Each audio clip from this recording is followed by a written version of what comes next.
짧은 길 내 힘으로 걸어온 줄 알았는데 여기까지 온 것도 주가 동행함이라 주님 나와 동행하심이라. 때론 험한 길에서 폭풍우를 만나고 때론 가시밭길에서 고난을 당하나 주님 동행하시니 나는 두려움 없네. 주님 나와 동행하심이라. 할렐루야 주 동행하시네.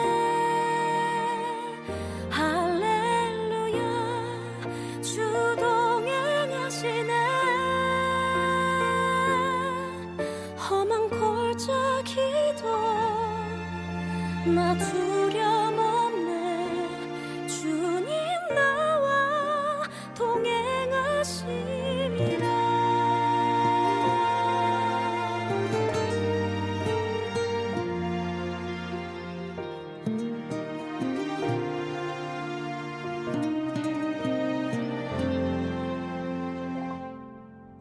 때론 험한 길에서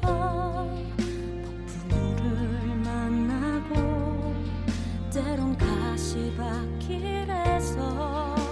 고난을 당하나 주님 동행하시니 나는 두려움 없네. 주님 나와 동행하심이라. 할렐루야 주 동행하시네.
고린도후서 11장 2절 3절 한번 읽습니다.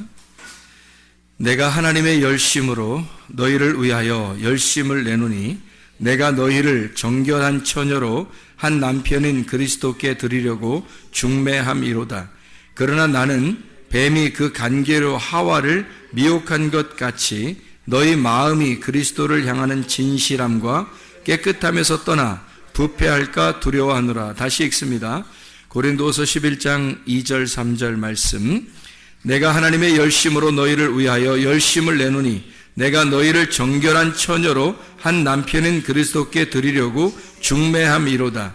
그러나 나는 뱀이 그 간계로 하와를 미혹한 것 같이 너희 마음이 그리스도를 향하는 진실함과 깨끗함에서 떠나 부패할까 두려워하니라. 아멘.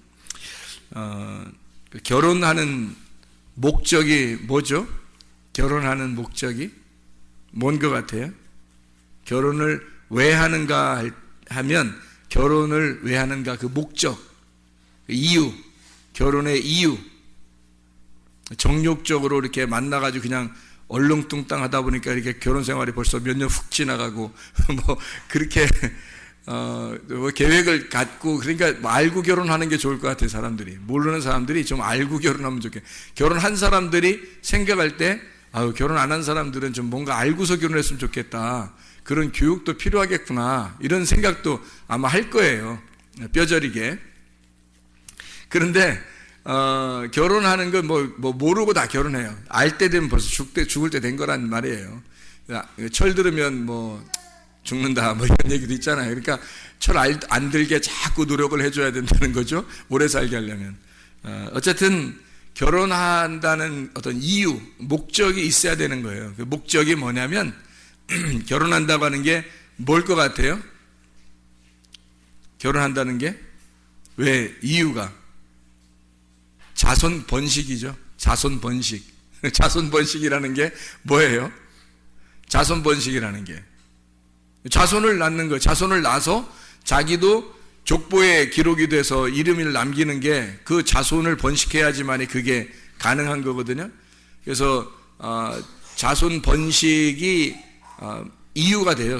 결혼의 이유. 성경에서 말하는 결혼의 이유. 성경에서 말하는 결혼의 이유예요.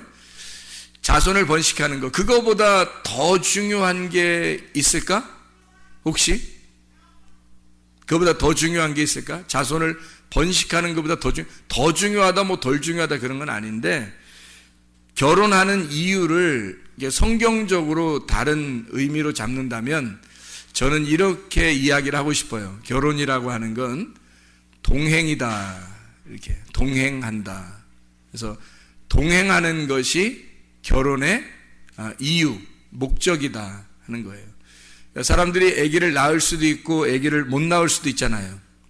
그런데 아기를 낳는 사람이나 못 낳는 사람이나 아기를 낳으면 자손이 번식돼서 뭐 열매를 맺었다는 것으로 뭐 이유가 되겠지만 아기를 못 낳는 사람들도 있잖아요.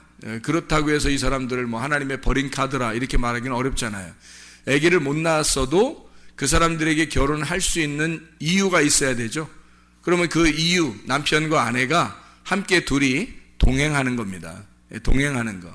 그러니까 예수 그리스도를 우리가 신랑 되신 예수님을 우리가 신부가 만나요. 만나면 성경에서는 뭐 해야 된다고 그래요?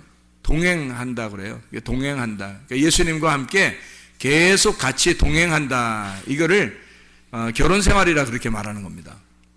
그래서 에녹이라고 하는 사람 아시죠? 에녹이라는 사람은 하나님과 어떻게 했어요? 동행하셨다. 그래서 동행했다. 그래서 하나님이 이 땅에 있지 못하게 하나님이 데리고 가신 거죠. 동행하다 보니까 주님과 동행하니까 이 땅에서 동행하니까 하늘나라로 데려가더라는 거예요. 그러니까 이 땅에서 동행한다는 것은 에녹이라는 사람이 하나님과 동행했다고 하는 건 누구하고 동행했다는 말이에요? 뭐하고 동행했다는 거예요? 말씀하고 동행했다는 거죠. 말씀하고 동행했다는 말은 다른 말로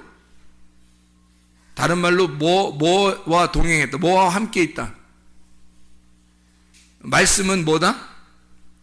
말씀은 영이잖아요. 그러니까 에녹은 사람인데 영하고 함께 있으니까 그 영이 데리고 간단 말이에요. 그러니까 영의 사람이 됐다는 얘기죠. 그러니까 에녹은 원래 사람인데 영이라는 말씀과 동행하니까 그 말씀이라는 영이 에녹을 데리고 간 거죠. 그죠? 그러니까 말씀이라는 영이 데리고 가니까 이 땅에서도 말씀이라는 영이 함께 동행하잖아요. 동행하니까 에녹은 이 땅의 사람이 아니란 말이에요. 땅의 사람이 아니고 말씀의 사람이라는 거죠.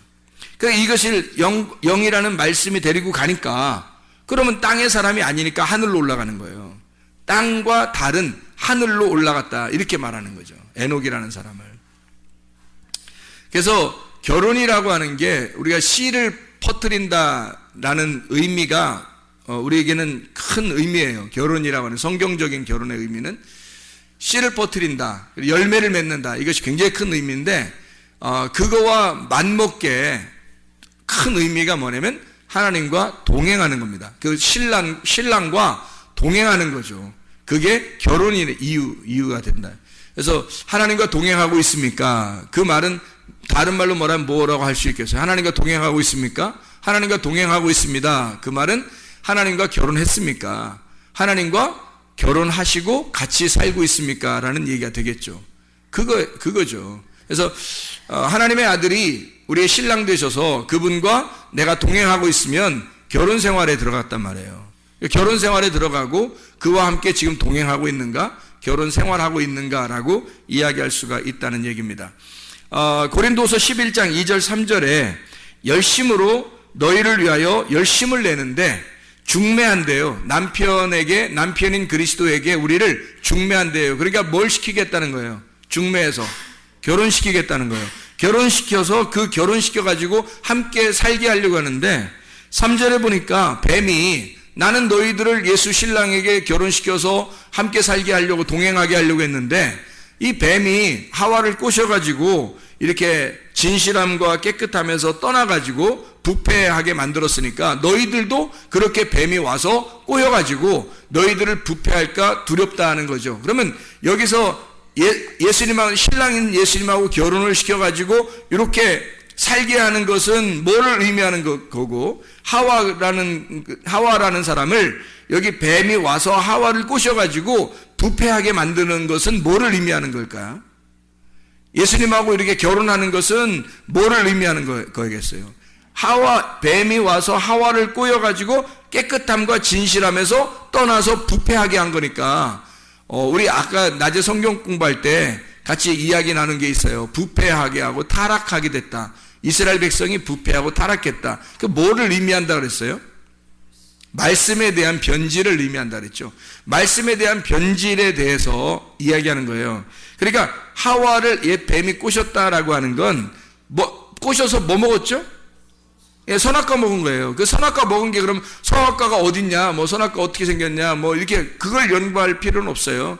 그게 바로 뭐냐면 말씀인데 말씀에 변질된 내가 섞여 있는 말씀이란 말이에요. 내가 섞여 있는 말씀. 그러니까 뱀이 꼬여가지고 말씀이 자체가 잘못된 것, 선악과 자체가 잘못된 게 아니고 이것을 먹음으로써 변질된 내 탐욕이 들어간 말씀이 되어버린 거란 말이에요.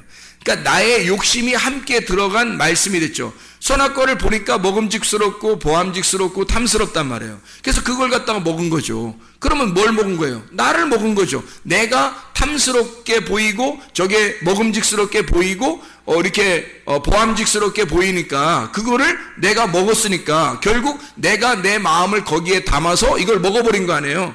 그래서 선악과를 먹은 것이 너의 탐욕이죠. 너의 탐심, 너의 마음이 거기 들어가 있다는 거예요.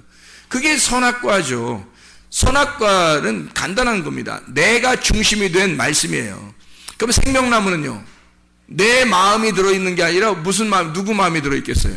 하나님 마음이 들어있는 게 생명나무라는 거예요. 그래서 내 마음의 틀로 성경을 보면 선악과적으로밖에 못 보여요. 선악과적으로밖에 안 보인다고요. 그러니까 아까 우리가 자세하게 설명했지만 선과 악으로 나누어서도 자기가 선 쪽에 선택을 했다 손 치더라도 선악과란 말이에요. 왜냐하면 이것은 선악이라는 관념으로 나누어 버렸기 때문에 자기의 탐욕, 내가 보는 눈으로 틀을 만들어서 성경을 보니까 이 틀에서 벗어나지를 못하는 거예요. 그러면 그걸 선악과 먹는다라고 이렇게 얘기하는 거예요. 선악과가 어떻게 생긴 게 아니라 말씀을 의미하는 거거든요. 근데 똑같은 이 말씀을 하나님의 틀을 가지고 말씀을 보게 되면 내 틀을 벗어났기 때문에 하나님의 마음으로 성경을 보는 거예요. 그럼 이걸 생명나무라고 그러는 거란 말이에요. 그래서 그 생명나무의 틀을 가지고 성경을 보면 이 선악과를 덮어버린 이 말씀을 가지고 하나님 마음을 깨닫게 돼. 그래서 이 생명나무 열매를 따먹잖아요. 그러면 그 하나님의 마음 안에서 이 틀이 가지고 있는 성경을 먹어버린 거죠. 깨달은 겁니다. 이해가 된 거예요. 마음으로 이해가 된 거예요. 근데 하나님의 마음을 알게 된 거죠. 그걸 먹어버린 거예요.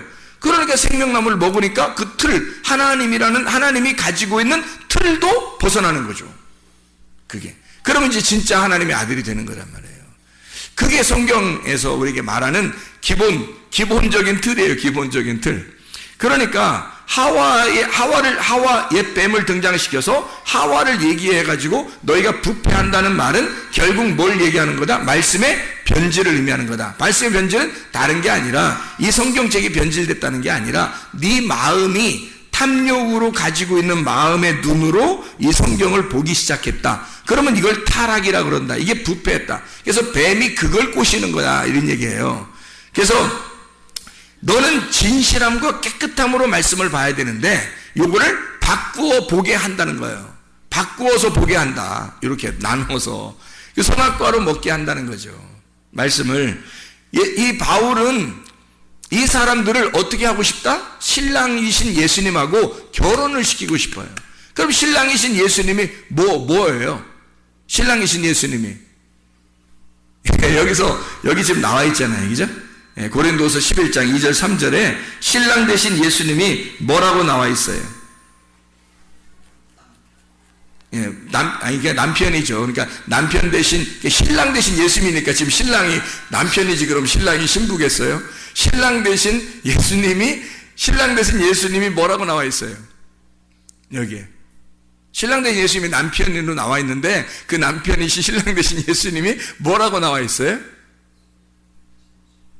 진실함과 깨끗함으로 나와 있잖아요. 그러니까 진실함과 깨끗함이 신랑이라고요. 그러니까 여기서 자 보세요. 진실함과 깨끗함에서 네가 떠나니까 부패하잖아요. 타락하잖아요. 누가 왔어요? 옛뱀, 하와를 꼬시는 옛뱀이 왕고인 거죠. 그죠? 그러니까 말씀을 놓고 가운데 말씀을 놓고 진실함과 깨끗함의 말씀이라는 게 있단 말이에요. 진실함과 깨끗함의 말씀이 있는데 옛 뱀이 와가지고 이 세상에 요거를 진실함과 깨끗함에서 떠나게 만드는 거예요. 그러면 내가 마음이 담겨서 내 마음이 담겨서 내 틀을 가지고 요거를 빼내서 이거 성경을 보기 시작하는 거예요. 그러면은 부패하게 되는 거란 말이죠. 근데 너는 어떻게 봐야 돼? 신랑 되신 예수님이라는 진실함과 깨끗함으로 성경을 봐야 된다는 거죠. 그죠? 신랑 되신 예수님하고 진실함과 깨끗함으로 성경을 본다는 말은 다른 말로 말하면 뭐가 될까요? 신랑 되신 예수님하고 동행한다는 얘기가 되는 거예요. 다른 말로 동행은 뭐라고 할까요? 결혼이라고. 신랑 되신 예수님하고 결혼했다. 그 말은 뭐라고요? 진실함과 깨끗함으로 결혼했다는 거예요. 진실함과 깨끗함이 뭔데? 말씀. 그래서 말씀이신 신랑 되신 예수님, 그분이 진실함과 깨끗함이고 거기에서 너가 포함되면 부패해버린다는 거죠. 네가 포함되면 네 마음이 거기에 들어가 버리면 자 성경 말씀 자체는 잘못된 게 아니에요. 근데 내 마음으로 성경을 보면 이건 타락해버린다는 거죠. 내 마음으로 성경을 보면 그러니까 내 틀을 가지고 벗어나지 못하고 성경을 보는 것 자체가 하나님을 모르는 거잖아요. 하나님을 모르는 게 뭐냐면 죄예요. 죄라는 건 관역에서 멀어졌다는 얘기예요. 관역에서. 그러니까 하나님의 원래 의미에서 벗어났다는 얘기입니다. 그러니까 그 죄에서 의롭게 되려면 그 벗어난 데서 돌아와야 되는 거예요. 하나님하고 가까워졌다. 그러면 하나님과 동행한다는 말은 뭐예요? 아까 뭐라 했어요? 하나님과 동행한다는 말은 결혼이라 그랬잖아요. 그러면 관역으로 딱 들어왔다 그러면 하나님과 동행하는 거고 동행한다는 말은 같이 있다는 얘기잖아요. 같이 함께 있다는 얘기잖아요. 그러니까 여기서 이 관역에서 벗어나면 죄고 여기서 관역으로 다시 돌아오게 되면 동행하는 거죠. 동행하면 이걸 뭐라고요? 결혼이라고. 그래서 관역으로 다시 돌아오면 결혼했다는 얘기예요. 관역으로 돌아오면 결혼을. 그러면 예수님하고 결혼했는데 우리가 결혼한다는 말은 지금 뭐예요? 뭐하고 결혼했다는 거예요? 말씀. 어떤 말씀? 진실함과 깨끗함이라는 말씀. 그분이 누구라고? 우리의 신랑 되신 예수님이라고. 그 예수님에게서 너 마음이 너의 프레임, 너의 그 틀이 여기에 딱 껴 맞춰지면 이게 벗어나는 거라고 이게. 네 마음으로 이걸 끌어 잡아당기는 거라고요. 그래서 여기에 있는 관역에서 벗어나게 된다고요. 왜? 네 마음이 들어갔잖아요. 네 마음이 들어갔으니까 네 마음 아니고 하나님 마음으로 봐야 되잖아. 그럼 하나님 마음 안으로 들어가면 동행, 하나님 마음 안으로 들어가면 의로움, 하나님 마음 안으로 들어가면 그걸 결혼이라 그러는. 그리고 그 하나님 마음 안으로 들어가면 결합되었다, 하나가 되었다라는 말이고, 그럼 의로움이라. 근데 여기서 하나님의 마음에서 벗어나면 두 마음이 된 거고, 네 마음이 같이 있으니까 이게 두 마음이고, 그래서 벗어나면 죄, 결혼해서 벗어났다, 떨어져 나왔다 이 말이에요. 결혼해서 떨어져 나왔다. 그러니까 하나님하고 결혼해야 동행하는 건데 함께 있지 않다. 그러니까 결혼해서 벗어난 거죠. 무슨 말인지 알겠죠? 그래서 널 중매해서 결혼시키려고 하는데, 그 말은 다른 말로 말하면 뭐예요? 관역 안으로 집어넣으려고 하는데, 너를 의롭게 하려고 하는데, 너를 관역 안으로 집어넣어서 말씀을 하나님의 마음 안으로 집어넣으려고 하는데, 마귀가 와가지고 널 어떻게 한다? 하나님의 마음에서 벗어나게 만들려고 한다. 하나님의 마음에서 떨어져 나오게 하려고 한다. 한마디로 말하면 죄를 짓게 만든다는 거예요. 어떤 이런 죄를 짓는 게 아니에요, 여러분. 성경의 하마르티아는 죄를 짓는 게 아니라 관역에서 벗어나고 빗나갔다는 뜻이에요. 그러니까 여기 가운데 들어가면 결혼이고 하나님과 동행하는 거고, 그걸 의로움이라고 그러고 그걸 결혼이라 그러는 거예요. 에녹이라는 사람이 하나님과 동행했더라. 그 말은 말씀과 하나가 되었더라, 그 말이에요. 말씀과 하나가 돼서 말씀과 같이 걸어가고 있더라는 거예요. 그게 동행. 한마디로 말하면 그 말씀하고 에녹이 결혼했더라, 그 말이에요. 그래서 그렇게 살고 있더라. 그러니까 그가 계속 아기를 낳는 것도 진리의 말씀을 열매로 낳는 거죠. 그런데 여기서 벗어나게 되잖아요. 그러면 내 마음이 들어가 있는 거. 그러니까 모든 사람들은 노아 시대 때나 에녹 시대 때나 모든 사람들은 다 어떻게 돼 있냐면 말씀에서 벗어난 자, 동행하지 않는 자들이었다는 얘기예요. 그래서 멸망당하는 겁니다. 그 부패하는 게 간단한 거예요. 말씀에서 벗어나는 거를 진리의 말씀, 진실함과 깨끗함에서 벗어나니까 거짓이 되는 거예요.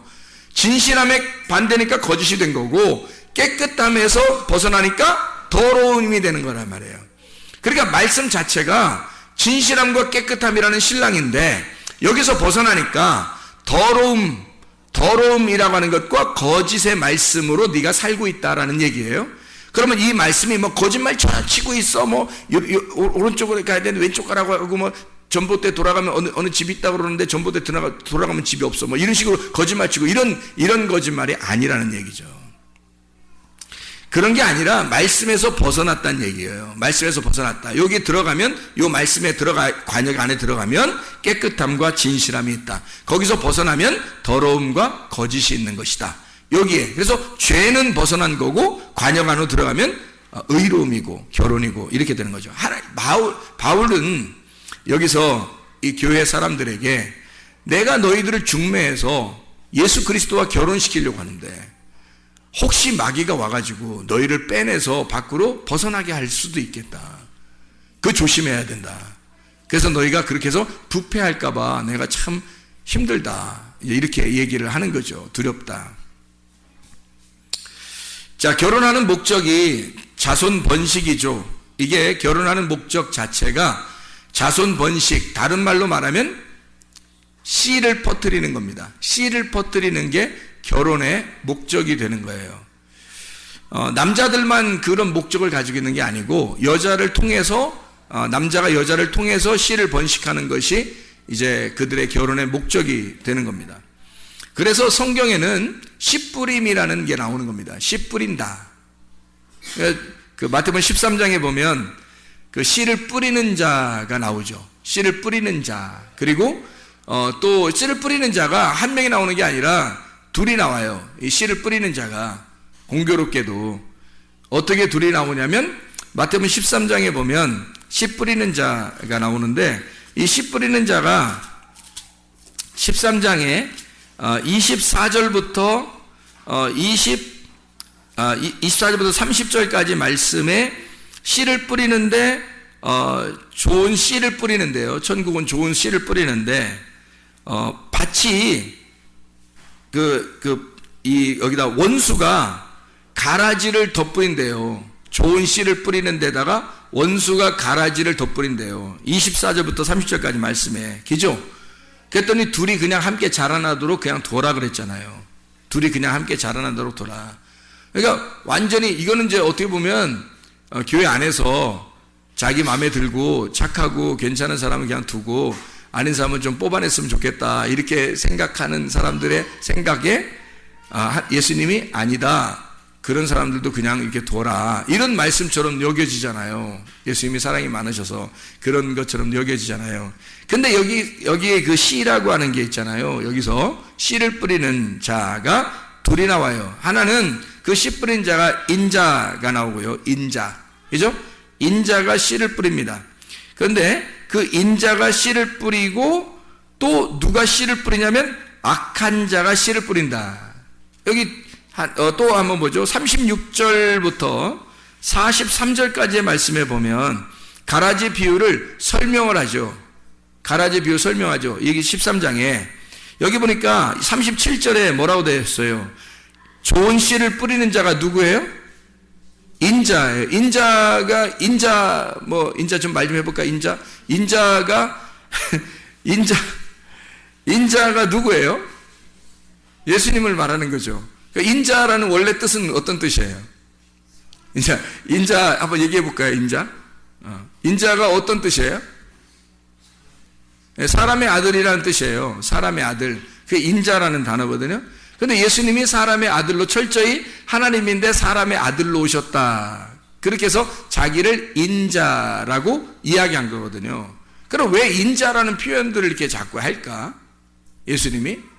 뭐 인자는 안식일의 뭐 주인이니라 이런 얘기도 하고 그러잖아요. 인자. 그래서 그 인자라는 말을 자주 쓰시거든요. 왜 그런 말들을 인자라고 일부러 쓰시냐면요. 성경에 이 성경 자체를 우리가 본다는 것은 이 성경 이 자체가 하나님이라고 그랬죠. 근데 이 속에서 내용을 깨달아야 되잖아요. 그럼 이 속에서 내용을 깨달을 때 이 성경 자체가 하나님인데 요 하나님이라는 이 성경에서 내용을 깨달으려면 누구를 깨달아야 되겠어요? 인자를 깨달아야 되는 거예요. 인자 깨달읍시다. 그 인자를 깨닫는 것이 성경의 내용을 알게 되는 거거든요. 그게 그 인자가 그러니까 뭘 말하는 거냐면 밭의 보화죠. 자, 성경이라는 이 하나님의 말씀이 이게 성경이 하나님이라면요. 이 밭이라고 하는 게 성경이죠. 성경이 밭이에요. 그러면 그 안에 밭이 중요한 게 아니라 그 속에 보화가 중요한 거란 말이에요. 그죠? 그 밭에 보화가 중요해서 그 보화를 캐낼 줄 알아야 돼요. 보화를 발견할 줄 알아야 된다는 거죠. 그러면 여기 있는 이 성경이라는 하나님 안에서 인자라는 예수님을 발견해내지 못하면 천국을 발견할 수가 없는 거죠. 그래서 인자라고 하는 천국을 발견해야 된다. 그래서 좋은 씨를 뿌리는 자가 인자요 이렇게 돼 있죠. 악한 씨를 뿌리는 자는요. 악한 씨를 가라지를 뿌린 39절에 가라지를 뿌린 원수가 누구예요? 마귀요. 마귀. 그래서 씨를 뿌리는 것에 대한 이야기가 나오죠. 씨를 뿌리는 자가 누구라고요? 인자. 그리고 하나님의 아들들이 나옵니다. 그렇죠? 하나님의 아들들. 그런데 우리가 이제 여기서 잘 알아야 될 것은 하나님의 아들들이 나오는 것이 이 하나님의 인자를 통해서 인자가 씨를 뿌려가지고 하나님의 아들들이 나오니까 하나님의 아들들이 엄청 많이 이렇게 나오는구나 라고 생각하지만 사실 여러분이 성경을 볼 때 그렇게 보면 내 눈으로 보는 거란 말이에요. 내 틀을 가지고 역시 성경을 보는 거죠. 다시 한번 하나님의 틀을 가지고 성경을 보기 시작하면 원수 마귀가 뿌린 것은 가라지예요. 가라지가 원래 그 밭에 이렇게 논밭에 가면 가라지가 훨씬 더 큽니다. 가라지가 훨씬 더 크고 강해요. 튼튼하고요. 곡식보다요. 이게 가라지가 원래 더 커요. 튼튼해요. 그래서 이제 그거를 이제 교회들에서 적용할 때는 뭐 좀 염소 같은 자들, 이렇게 나쁜 염소 같은 자들, 괜히 트집 잡고 뭐 이런 사람들, 그런 사람들이 훨씬 더 교회에서는 또 뭐 중직을 맡아가지고 교회를 막 이렇게 좌지우지하고 뭐 그렇게 한다 이런 생각도 얘기하고 그러는데 이게 말씀이거든요, 말씀. 그래서 가라지라고 하는 게 훨씬 더 크다 할 때 요 가라지들은 자, 이게 그 좋은 씨를 뿌려서 하나님의 아들들이 나왔고, 그리고 악한 씨를 뿌려서 악한 원수가 악한 씨를 뿌려서 악한 자녀들이 나온 거예요. 그러면 이 두 개 중에서 사람을 의미하는 게 아니고요. 이게 말씀을 의미하는 겁니다. 근데 말씀을 의미하는 건데 제가 말씀을 이렇게 하니까 사람을 또 얘기 안 하는 줄 알고 그렇게 하면 또 안 돼요. 사람을 얘기하는 건데 말씀으로 제가 설명을 한다는 얘기예요.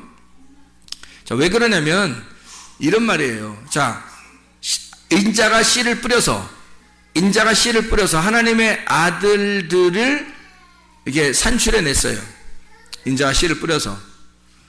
그리고 악한 마귀도 씨를 뿌려서 가라지들을 많이 냈어요.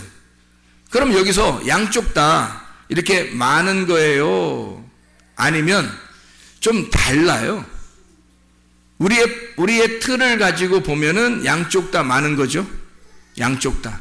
그런데 하나님의 틀로 한번 생각해 보자고요. 악한 원수가 뿌린 씨앗은 많습니다. 많고요.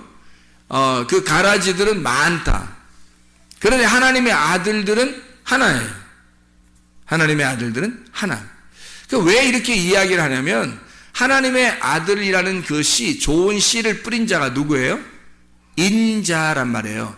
인자인데 그 인자가 씨를 뿌려서 그 씨가 전달이 돼가지고 하나님의 아들들이 나왔어요. 그러면 그게 누구의 씨라고요? 누구의 씨를 받았다고? 인자의 씨를 받았잖아. 그러면 그 하나님의 아들들이 결국 누구의 씨라는 거예요? 인자의 씨라는 거예요. 그러면 그 하나님의 아들들은 여러 개겠어요? 아니면 하나겠어요? 하나예요. 인자의 씨를 받은 자들이잖아. 인자가 누구라고? 예수님, 하나님의 아들은 하나밖에 없어요. 하나님의 아들이 여럿이 있는 게 아니라고. 하나님의 아들은 하나라고요. 독생자 하나. 그래서 하나님도 하나.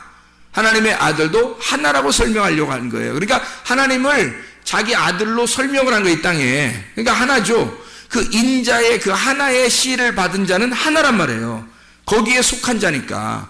그 하나에 속한 자들이니까 하나님의 아들들은 여럿이 아니라 하나가 나오는 거예요. 근데 다른 그 악한 자의 씨앗은요, 많다고요. 악한 자의 씨앗은 많다고. 자, 보세요. 요한계시록을 한번 볼까요? 요한계시록 17장 15절의 말씀에 보면, 또 천사가 내게 말하되 네가 본 바 음녀가 앉아있는 물은 백성과 무리와 열국과 방언들이라 이러죠. 많아요? 한 사람이에요? 많죠. 음녀가 앉은 물이 백성들, 무리들, 열국들, 모든 사람들을 얘기하는 거예요. 그죠? 음녀가 앉은 물이 그렇다는 거예요. 그럼 음녀가 앉은 물은 말씀인데, 그 말씀은 그 음녀가 앉은 백성들, 그 백성들이 많다. 가라지를 뿌린 악한 마귀가 뿌린 그 가라지가 많은 거다라는 거죠. 하나님은 영도 하나고 침례도 하나고 하나님도 한 분이시고 교회도 하나고 그리스도의 몸도 하나예요. 다 하나로 설명하거든요.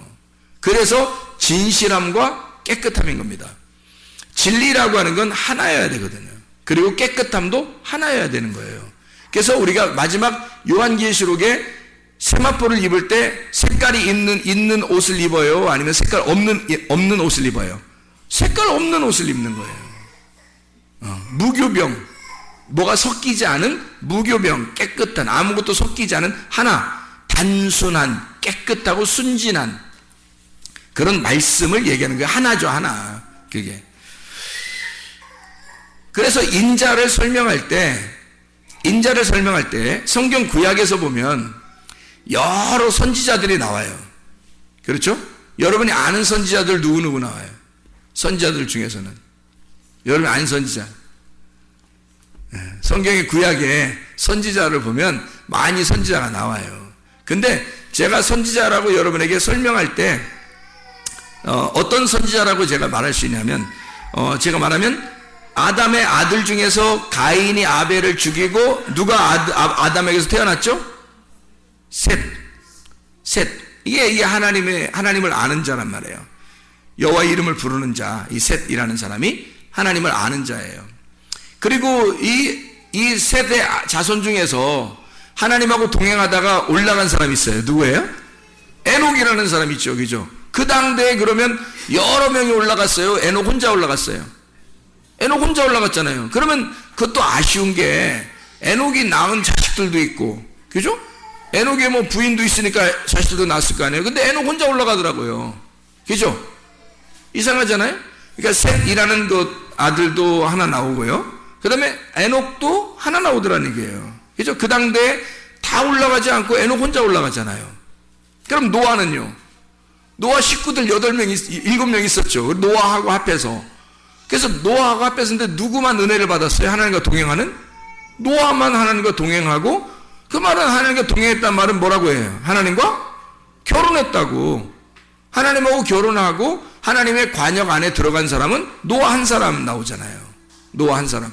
그러면 그 이후에 노아의 자손 중에서 하나님이 인류를 다 멸망하고 하나님의 그 아들을 다시 한번 또 선택을 해요. 그때 누구를 선택해요? 아브라함을 선택하잖아요. 아브라함, 이삭, 야곱을 동시에 선택했어요? 아니, 아브라함을 선택했어요. 아브라함을 선택하니까 이삭, 야곱이 나오는 거잖아요. 그렇죠? 그래서 아브라함을 선택을 하죠. 근데 그 당시에 뭐 아브라함만 뭐 훌륭했겠어요? 인간성으로 보면 모든 사람이 있었는데 아브라함 한 사람을 딱 선택하잖아요. 그렇죠? 그리고 왕들도 아브라함 자손으로부터 왕이 많이 나오는데 그 이후에 모세도 나오고 막 이렇게 막 나오잖아요. 그 아브라함의 그 자손들 중에서 하나님이 그 왕을 누군가 삼아가지고 이스라엘 백성을 이끌어 애굽에서 끌고 나온 그 한 사람이 있어요. 누구예요?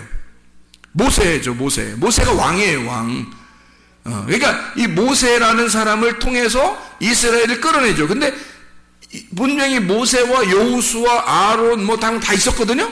근데 하나님은 모세 한 사람을 딱 부르는 거예요. 모세 한 사람 불러서 그 사람을 하나님처럼 보이게 만드는 거예요. 모세를. 그리고 이스라엘 백성을 끌어내죠. 그리고서 이제 왕정시대가 왕정시대가 올 때 사사기를 끝나면서 아까 우리가 성경 공부하면서 얘기했지만 누가 나와요? 진짜 하나님이 선택한 왕이 다윗 왕이 나오거든요. 그러면 다윗 왕이 나오면서 이제 모든 왕정시대 뒤에도 왕이 있었죠. 앞에 사울 왕도 있었죠. 근데 다윗 왕 하나가 유일한 왕이에요. 다른 왕들은 다 다윗의 길을 따른 자라고 하면 선한 왕이고, 다윗의 길을 따르지 않았다 그럼 악한 왕이에요.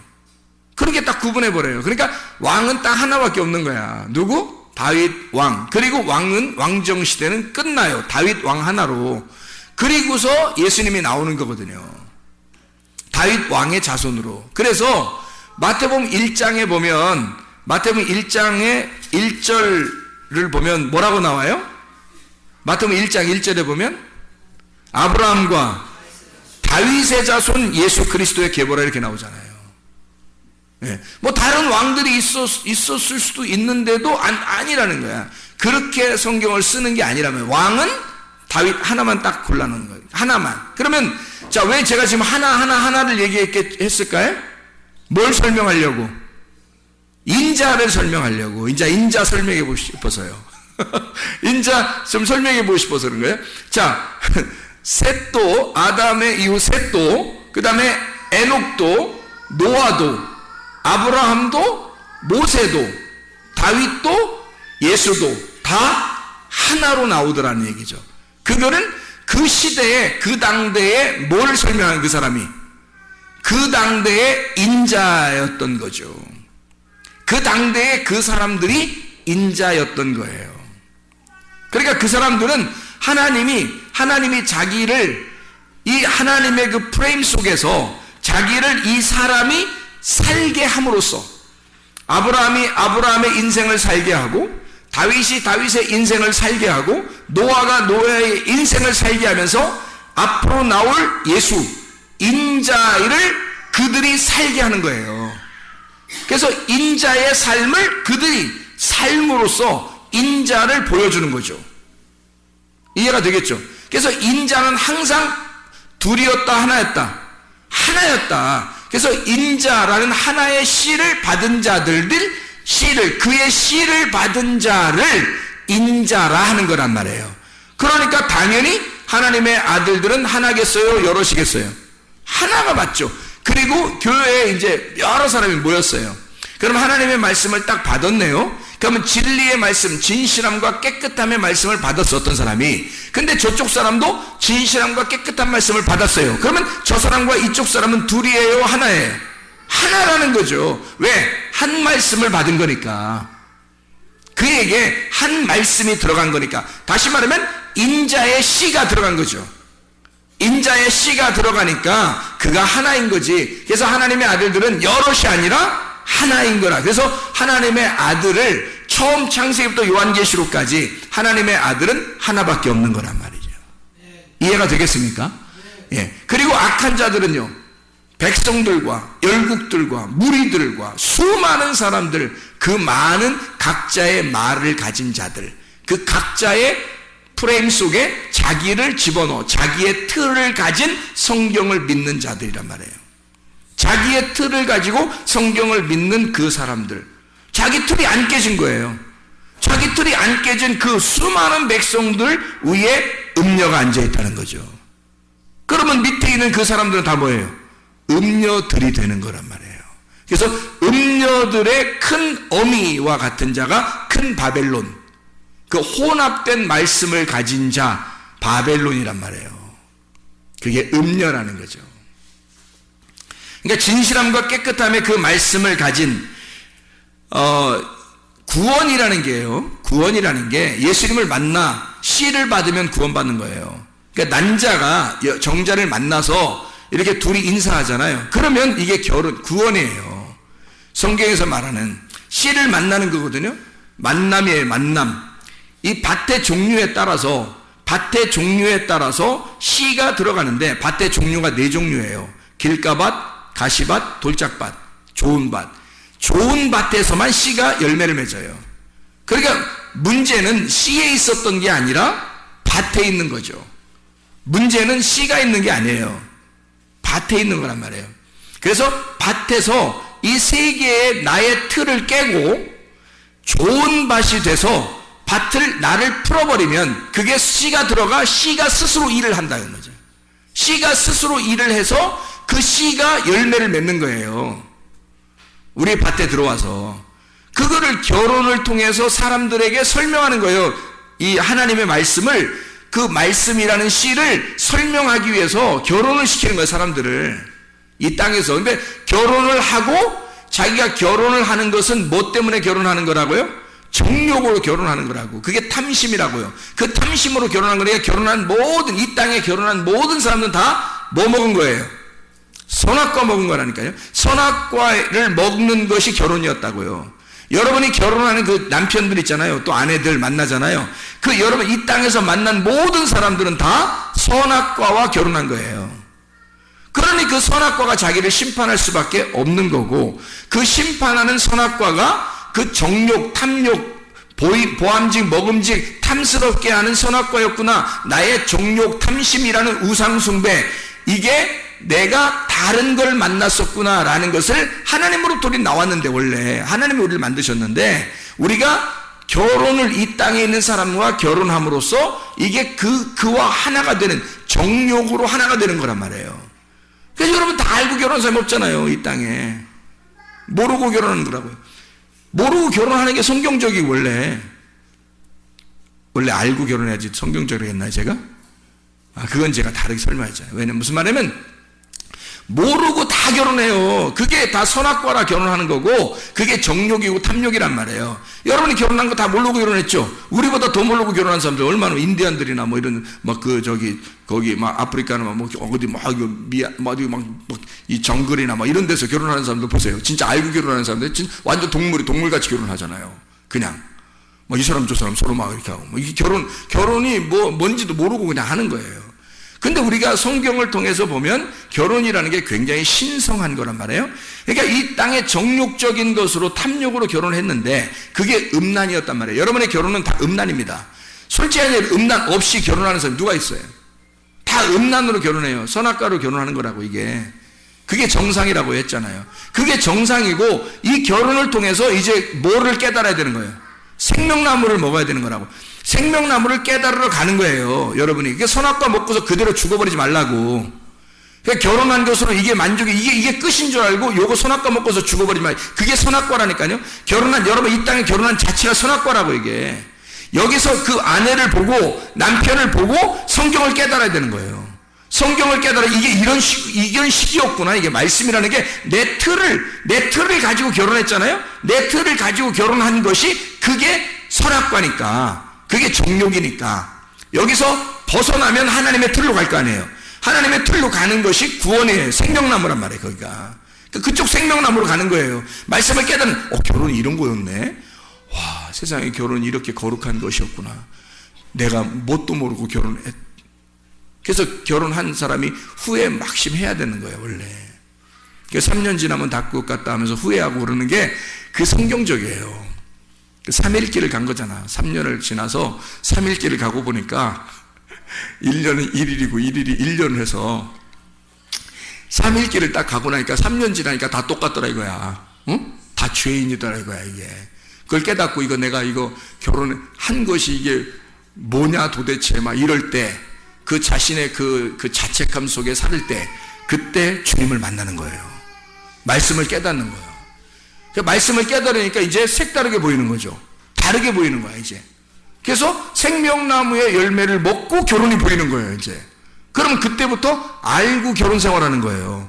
그러니 기독교인들은 결혼 생활이 점점 밋밋해지는 게 아니라, 결혼 생활에서 점점 재미없는 게 아니라, 기독교인들은 결혼 생활이 점점 재밌어야 되는 거예요. 생명나무 먹는 길을 알게 되니까 결혼을 통해서밖에 이해가 안 되거든 이게 성경이. 그러니까 이게 말씀을 깨달으면 깨달을수록 점점 더 막 확장되는 거죠. 자기 속에 채움이 있는 거예요. 이 결혼 생활이라는 게 얼굴 보는 게 아니에요. 이제 뭐 몸매도 보는 게 아니고 이제는 진짜 진의 속에 있는 내용을 보기 시작하는 거예요. 결혼에 대한 의미를 보기 시작하는 거고, 그러니까 그 남편과 아내가 점점 더 신기하게 보이는 거예요. 이게 신비로운 거지 막 그냥. 그 비밀이라 그러잖아요. 그래서 결혼은 비밀이라. 그리스도와 교회를 만나는, 그리스도와 교회가 만나는, 신랑과 신부가 만나는 게 이게 비밀이라는 거예요. 그래서 처음에는 선악과 이 정욕으로 만나서, 탐심으로 만나서 우상숭배에 빠져버리는 거야. 그게 빠져버리는 게 그게 결혼이야. 이 땅에서 결혼하고 그 다음에 주님을 만나서 진짜 진리를 깨달아요. 그래서 생명나무의 열매를 먹고 영생하는 겁니다. 그게 구원이에요.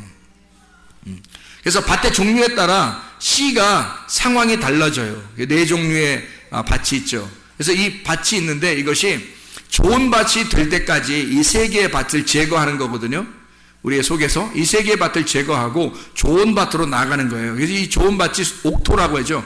좋은 밭. 이 옥토에 가면 하나의 씨앗을 심어요. 하나의 씨가 심어져요. 그럼 하나의 씨가 심어져요? 1000개, 100개의 씨가 심어져요. 하나의 씨가 심어지는 거예요. 왜 그러냐면 결혼을 하면 이게 아는데 수억 개가 남자께 들어간단 말이에요. 그러면 여자가 그걸 딱 봤는데 거기서 남자 거 수억 개 중에서 한 개가 딱 결합이 되는 거예요. 한 개가. 그러니까 보세요. 그 한 개가 열매로 나오는 거예요. 그러니까 이 씨앗은 딱 한 개인 거야. 수많은 씨앗 다 필요 없어요. 그 수많은 씨앗은 다 죽는 거예요. 그 장애물에 걸려서 다 죽습니다.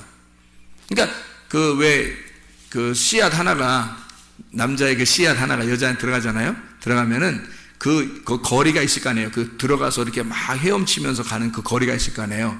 그 거리가 얼마 정도 될 것 같아요, 여러분? 뭐 과학적으로 그거 증명해 봤나요? 가는 그 거리가 저기 총각은 듣기 싫어서 나가네. 저기 보니까 이 거리가 어느 정도 되냐면요, 한 20cm 안팎이에요. 그래서 20cm 정도도 안 돼요. 이게 그 헤엄쳐서 가는 이 거리가요, 20cm도 안 돼요. 근데 그 20cm 안 되는 그 거리를 수억 개가 출발한다고요. 수억 마리가 출발하는데 이게 어느 정도 출발하면 건장한 남자가, 잘 들어요. 건장한 남자가 철인 5종 경기를 5km를 철인 5종 경기로 장애물을 극복해서 한 번도 쉬지 않고 달려가야지만이 도달할 수 있는 거리. 이게 그 씨앗 하나가 딱 이렇게 착상이 되기 위해서 수많은 이 수억 개의 씨들과 경쟁을 합니다. 부딪히고 경쟁하고 여기 그 장애물도 있고 해서 그걸 쭉 충돌이 나가요. 충돌에 나가서 이것이 끝까지 그 철인 5종 경기 건장한 남자가 약 한 5km를 한 번도 쉬지 않고 장애물을 뛰면서 수영하면서 막 가는 자전거 타고 수영하고 막 뛰고 장애물 건너고 해서 5km를 한 번도 쉬지 않고 달려가는 그 노력과 똑같대요.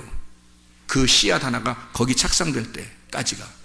그렇게 모든 수억 개의 그 씨앗에서 그 하나가 들어가서 꼴이 나는 거예요. 그는 그 건장한 남자의 5km를 쉬지 않고 달려간 그 수고를 해서 거기서 꼴이 난 거거든요. 그래서 애가 나오는 거예요. 이 씨앗이 나오는 거예요. 여러분들은 대단한 사람들이에요. 대단한 사람들 여기 지금 앉아있는 게. 그래서 그 씨는 하나예요. 하나의 씨가 들어가 그 하나의 씨앗이라는 열매를 나오는 거예요. 그게 성경적인 이야기들이거든요. 하나님이 그렇게 다 우리 몸속에 숨겨놓은 거예요. 이 말씀을. 그래서 이 갈라디아서를 한번 봐봐요. 갈라디아서 4장을 한번 봅시다. 갈라디아 4장. 4장에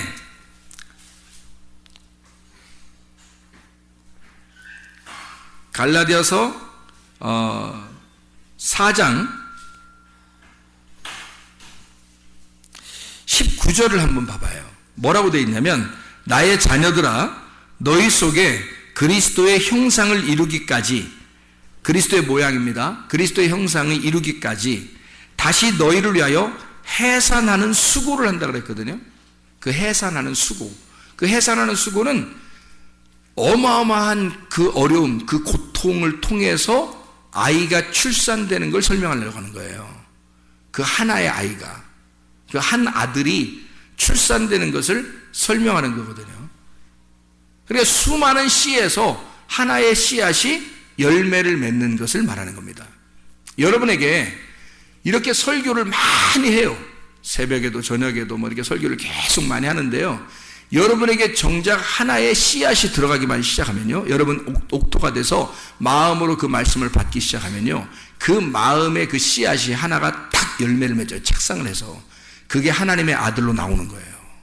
근데 그게 해산하는 수고를 한다는 거예요. 그 해산하는 고통의 수고를 통해서 나오는 거다. 그 해산하는 고통, 그 잉태하여 그 잉태된 아이가 태어날 때까지 그 고통이라고 하는 건 그 사람이 이 아이를 잉태하고 이 해산하는 수고를 한다는 것은 어떤 수고를 의미하는 거냐면 사람이 아이를 베고 10달 동안 그 아이를 간직하는 것을 말해요. 그럼 보세요. 아이가 뱃속에 이렇게 들어왔어요. 들어오면 배가 점점점 불러가죠. 불러가는데 이 배에 있는 아이하고 자기하고 어떻게 된 거예요? 한 몸 안에 있는 거잖아요. 한 몸 안에. 그러니까 이 아이하고 엄마하고는 지금 같이 있는 거예요. 이렇게. 이게 잉태의 고통이고, 잉태하면 해산의 수고를 하는 거예요. 이것이 나올 때까지, 잉태에서 나올 때까지 그 수고를 한다는 거죠. 그러면 이게 어떻게 되는 거예요? 그 수고를 한다는 건 아이가 계속 여기 속에서 자라나고, 이것이 나올 때 자라나고 또 자라나야 된다는 것을 의미하는 거죠. 그러면 여기서 같이 있는 것을 다른 말로 말하면 뭐라고 돼요? 동행이라 그런다고요. 그 동행을 다른 말로 말하면 뭐라고요? 결혼이라 그런다고요. 그러니 하나가 되어 있는 상태란 말이에요. 그래서 하나님의 아들이 여기 속에 잉태했을 때 우리는 뭣도 모르고 아이를 잉태한 거예요. 뭣도 모르고 정욕적이라 했죠. 정욕적이니까 선악과의 말씀으로 잉태하고 탐욕을 가지고 아이를 잉태해서 애를 낳고 나니까 자기 건 줄 아는 거죠. 그래서 이게 탐욕이 속에서 발동이 됩니다. 그래서 아이가 태어났을 때 이상하게 자기하고 일치를 시키고 싶고, 이상하게 자기가 보이고, 그래서 이 아이가 딴 하나님 거 같지가 않고 내 거 같은 거예요. 그래서 이게 자꾸 탐욕으로 보기 시작하는 거예요. 그래서 이 자녀를 통해서 나를 키우는 거죠. 이게 그게 탐심 선악과예요. 그게 정욕으로 결혼했고 정욕으로 잉태가 되었고 정욕으로 낳았으니까 그러는 거예요. 이것을 말씀으로 이제 잉태가 무엇이다라는 걸 깨닫고, 그리고 아이가 태어난 것이 하나님의 아들이라고 하는 것이 하나의 씨가 나온다는 것을 설명하려고 그 말씀 하나가 우리의 속에서 씨앗이 되어서 열매를 맺고 나온다고 하는 것을 우리가 알게 되면 그 다음에 이 아이를 볼 때 어떻게 보이겠어요? 말씀으로 보이겠죠. 이 아이가 그냥 내 새끼로 보이는 게 아니라 이게 말씀으로 보이는 거죠. 이게 하나님의 아들로. 그러면 그때부터는 이 아들이 내 아들이 아니니까 이게 의미가 달라지는 거예요.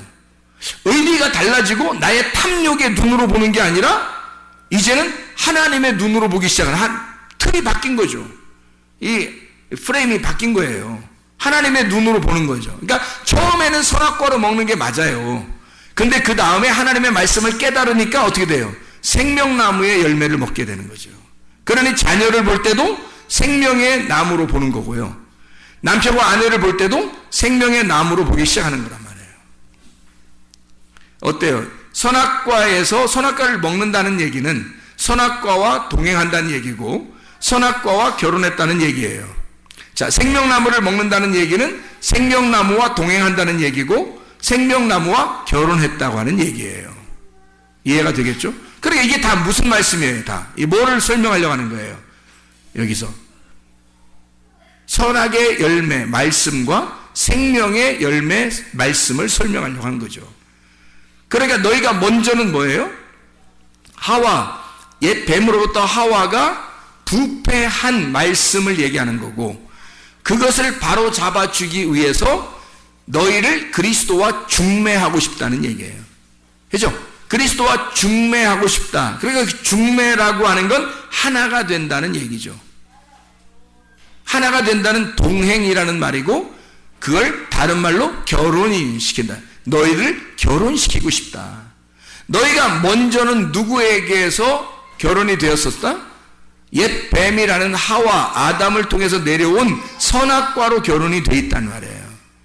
근데 너희가 진실함과 깨끗함에서 결혼하게 되면 신랑이 바뀌어 하나의 씨를 받는 하나님의 아들이 나의 신랑이요 아버지가 된단 말이에요. 그래서 그와 함께 결혼하게 되면 그분과 동행하는 에녹처럼 하나님과 동행하는 에녹이 되는 거고, 하나님과 동행하는 노아가 되는 거란 말이죠. 하나님과 동행하는 하나님과 동행하는 우리가 되는 거예요. 이것은 여럿이 내가 있는 게 아니라 그 모두가 다 하나의 인자가 되는 거죠. 하나님의 아들 인자. 그러면 그 인자를 발견할 때 성경이라는 이 프레임 속에서 인자가 발견돼야 거듭난다니까. 그런 그 인자를 깨달아야 거듭나니까, 이 노아를 알고 에녹을 알고 아브라함을 알고 다윗을 알고 예수를 알 때 그 전에는 모르고 우리의 눈으로 봤단 말이에요. 그런데 우리의 눈을 벗어나서 하나님의 씨앗이 들어와 이걸 보기 시작하니까 하나님의 눈으로 보기 시작하게 되는 거죠. 아, 인자가 옛날에 있었던 예수 그리스도, 그분이 인자라고 자기를 했던 건 구약에 있었던 이런 모든 하나님의 프레임 속에 있었던 사람들을 일컬어 예수가 집약적으로 자기를 인자라고 표현했구나. 그 인자로 표현한 것은 요한복음 1장 14절에 말씀이 육신이 돼서 오셨다. 말씀이 육신이 돼서 오셨다. 이걸 누구라고? 예수라는 인자라고요. 그러면 그 인자라는 예수가 그 당시에 지금으로부터 약 2000년 전에 그냥 그때 사시다가 죽으시고 부활하신 그 예수, 그분이 인자라고 돼버리면 여러분하고는 아무 상관이 없는 인자죠. 그분이 그냥 그렇게 가셨다면 우리하고는 상관없는 인자가 된다고요. 무슨 말인지 알겠어요? 지금 그분이 인자가 되실 때, 사람의 아들이 되실 때 뭐가 뭘로 됐다고요? 말씀이 육신이 돼서 인자가 됐다. 이해가 되겠어요? 자, 구약에 에녹이라는 사람, 아담의 아들 셋이라는 사람, 그리고 에녹, 그리고 노아, 아브라함, 모세, 다윗, 예수 다 인자예요. 그럼 그 인자가 뭐가 들어간 거예요? 그 사람들 속에? 말씀이 들어간 거란 말이에요. 말씀이 함께 동행하고 있고 말씀과 결혼한 자고 말씀과 하나가 된 사람이란 말이에요. 그 당시에 그 사람들은 그 말씀을 사는 사람들이었다고. 그러니까 하나님의 아들 말씀이 육신으로 들어가 그 안에 하나가 된 말씀과 하나가 된 말씀과 결혼한 말씀과 동행하는 그 사람이니까 그걸 인자라고 하는 거라고요.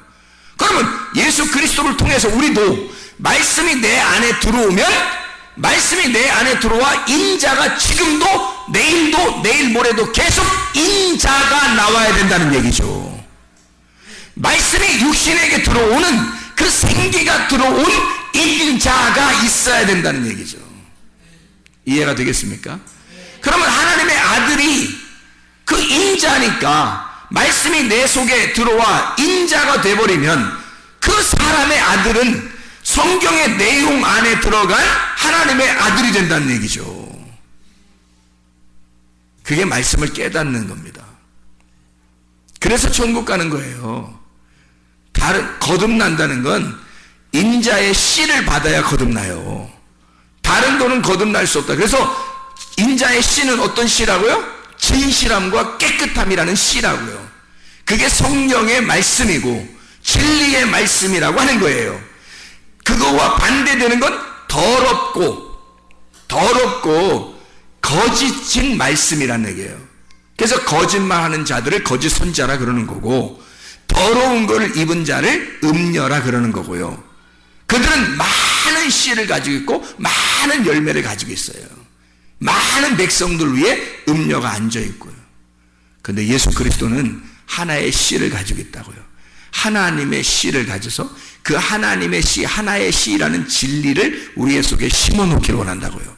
그래서 우리는 여럿이 아니라 그 인자 안에 들어간 사람은 다 인자가 돼서 하나가 되는 거예요. 그래서 하나님의 아들은 하나인 거죠. 그 하나님의 아들인 하나가 천국인 거고요. 그 안에 우리가 속해서 살아가는 겁니다. 기도하겠습니다.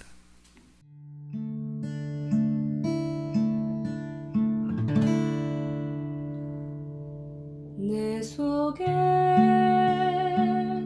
내가 너무도 많아서 당신을 쉴 곳 없네. 내 속에 헛된 바램들로 당신을 편할 곳 없네. 내 속에 내가 어쩔 수 없는 어둠 당신의 쉴 자리를 뺏고 내 속에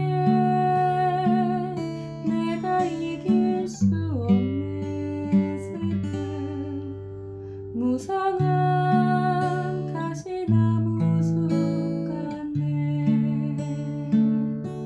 바람만 불면